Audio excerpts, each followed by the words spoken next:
Hello everyone, welcome to Lily's kitchen. আজকে আমরা আপনাদের সাথে রং বেরঙের মিষ্টি লুচির রেসিপি শেয়ার করব। এই রং বেরঙের মিষ্টি লুচি দেখতে যেমনই সুন্দর, খেতেও তেমনি সুস্বাদু হয়।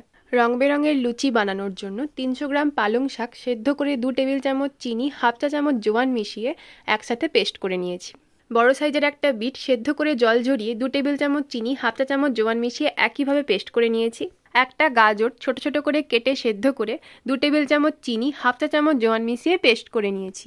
এবার একটি পাত্রে মেজারিং কাপের 1.5 কাপ আটা নিয়ে নিয়েছি। দিয়ে দিচ্ছি 1 টেবিল চামচ সাদা তেল, স্বাদ মতো নুন। খুব ভালোভাবে মিশিয়ে নেব। এবার পালং শাকের পেস্টটা অল্প অল্প করে দিয়ে মাখিয়ে একটা ডো বানিয়ে নেব।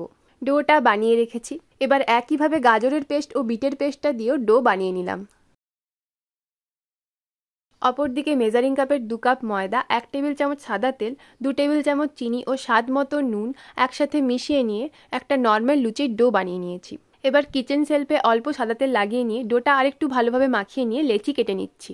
এবার এক একটা লেচি নিয়ে বেলনির সাহায্যে এইভাবে লুচি বেলে নেব। কড়াইতে বেশ খানিকটা সাদা তেল গরম করে নিয়েছি। এবার বেলে রাখা লুচি গরম তেলে দিয়ে ভেজে নিচ্ছি।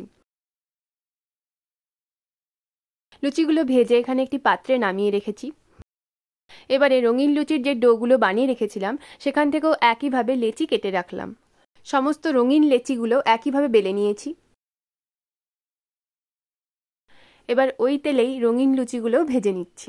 আমরা এখানে কোনো ফুড কালার ব্যবহার করিনি। কালারের জন্য আমরা শুধু শাকসবজিই ব্যবহার করেছি এখানে, এবং লুচিগুলোও কিন্তু খুব ভালোভাবে ফুলেওছে।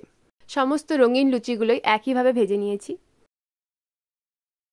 লুচিগুলো ভেজে নিয়ে একসাথে একটি থালায় সাজিয়ে রেখেছি। রং বেরঙের লুচিগুলো একসাথে দেখতে ভীষণই সুন্দর লাগছে। এই লুচিগুলো এমনি খেতেও ভীষণ ভালো লাগে এবং যে কোনো তরকারি দিয়েও আপনারা খেতে পারেন। আমাদের আজকের স্বাস্থ্যকর রং বেরঙের লুচি রেসিপি আপনাদের কেমন লাগলো অবশ্যই কমেন্ট করে জানাবেন। ভালো লাগলে লাইক করবেন এবং বন্ধুদের সাথে অবশ্যই শেয়ার করবেন। এই ধরনের আরও রেসিপি পেতে আমাদের চ্যানেলটি সাবস্ক্রাইব করবেন।